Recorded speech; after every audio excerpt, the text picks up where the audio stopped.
Ouverture des frontières suspendue, les agences de voyage algériennes en crise.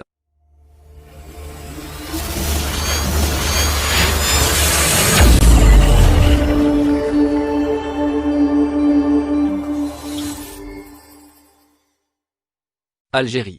La suspension de l'ouverture des frontières déstabilise la fondation économique, notamment l'infrastructure touristique où les cris d'agonie des agences de voyage se multiplient.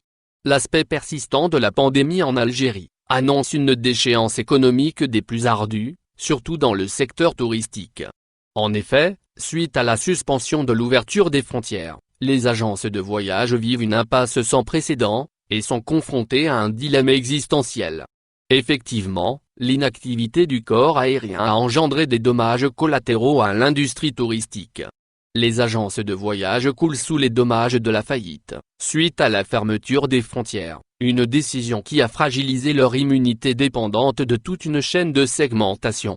Cette dernière fait office de jonction entre les servitudes proposées par les hôtels et les restaurants, qui alimentent favorablement le rendement des agences de voyage. Par ailleurs, et en se référant à un témoignage publié par le média Liberté Algérie, la question de régression fonctionnelle a été évoquée.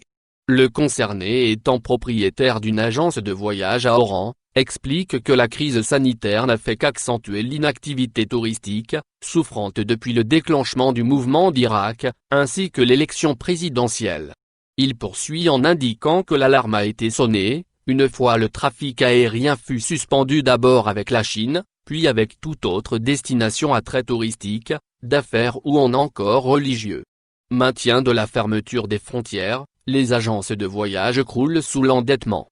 Obérées par l'annulation des vols, notamment ceux de la Omra, les offices touristiques n'arrivent plus à rembourser les frais de réservation des voyagistes.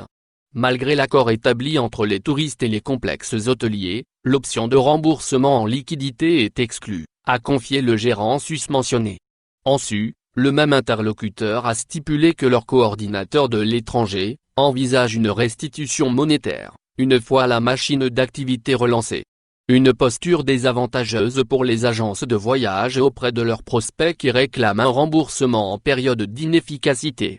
En outre, il est à noter que les transporteurs aériens ne leur facilitent pas non plus la tâche, en paralysant le système de remboursement des billets d'avion.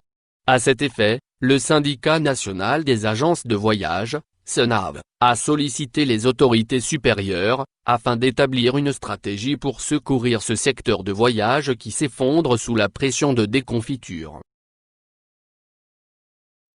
Merci de bien vouloir activer la cloche pour s'abonner et de cliquer sur j'aime.